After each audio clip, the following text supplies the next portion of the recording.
అందరికీ నమస్కారం అండి. దుని పరమలాలయానికి మీ అందరికీ స్వాగతం. మీ అందరికీ తెలుసు మా ఆరోమేటిక్ స్టోర్ ప్రగతి నగర్లో ఉందని. అయితే మీ అందరికీ మా జర్నీ గురించి వాళ్ళు చెప్పాలండి ఖచ్చితంగా. ఎందుకంటే చాలా మంది వీడియోస్ చూస్తున్నారు కానీ మన షాప్ కి చాలా మంది రావట్లేదండి. అంటే వీడియోస్కి వచ్చినంత రీచ్ షాప్ దగ్గరికి రావట్లేదు. మా జర్నీ ఎలా స్టార్ట్ అయిందో చెప్తానండి. ఒక్కసారి ఈ అగరబత్తులు చూసినట్లయితే ఈ అగరబత్తి స్టార్ట్ చేద్దామని మన జర్నీ స్టార్ట్ అయిందండి. సహజంగా బొగ్గుతో దొరికే అగరబత్తులు కాకుండా ఒక విభిన్నంగా స్టార్ట్ చేయాలని చెప్పి 2.5 years క్రితం ఈ అగరబత్తితో స్టార్ట్ అయింది మా జర్నీ.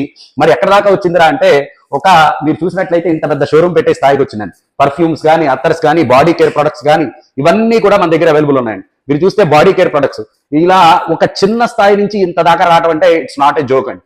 ఎంతో కష్టపడితే తప్ప ఇది మాకు రాలేదండి. సరే, కష్టపడటం అందరూ కష్టపడతారు, కానీ దాని ఫలితం ఏంటి అంటే మీలాంటి వాళ్ళు వచ్చి చూసి దాన్ని రివ్యూ చేస్తేనే దాని ఫలితం అండి. ఎందుకు ఈ మాట అంటున్నానంటే ఒక బడ్జెట్ లో ఒక ప్రొడక్ట్ తేవాలంటే ఎంత కష్టమో నాకు తెలుసు.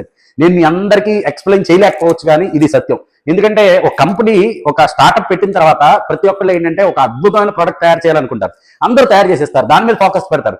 అలాగే మేము 2 years నుంచి అదే ఫోకస్ పెట్టాం. కానీ మెయిన్ థింగ్ ఏంటంటే ఎంత అద్భుతం తయారు చేసాం అనేది ముఖ్యం కాదు, వాళ్ళ దగ్గరికి చేరిందా లేదా. కస్టమర్ దగ్గరికి చేరటం కోసమే పెద్ద పెద్ద తిమింగలాలు ఉన్నాయండి. వాళ్ళందరినీ దాటి మళ్ళీ మీ దగ్గరికి మా ప్రొడక్ట్ తీసుకురావడమే మాకు చాలా చాలా చాలా ఇంపాసిబుల్. అలాంటిది అలా కాదు, వాళ్ళందరినీ కూడా దాటి వాళ్ళు ఉన్నా లేకపోయినా అడ్వర్టైజ్మెంట్ లేదు పెద్ద కంపెనీ ఇవన్నీ దాటి షోరూమ్ లా పెట్టి మీ దాకా తీసుకొచ్చే ప్రయత్నం చేస్తాం. అందుకని నేను ఏదైతే కష్టపడి ఇదన్నీ చేద్దాం అనుకున్నామో అది ఇవాళ ఫుల్ఫిల్ అయిందండి. కాబట్టి మీరందరూ కూడా మా షాప్కి వచ్చి ఎలా ఉందనేది రివ్యూస్ చెప్పి ఖచ్చితంగా మీకు నచ్చితే కనుక ప్రొడక్ట్స్ తీసుకెళ్ళండి. Thank you so much.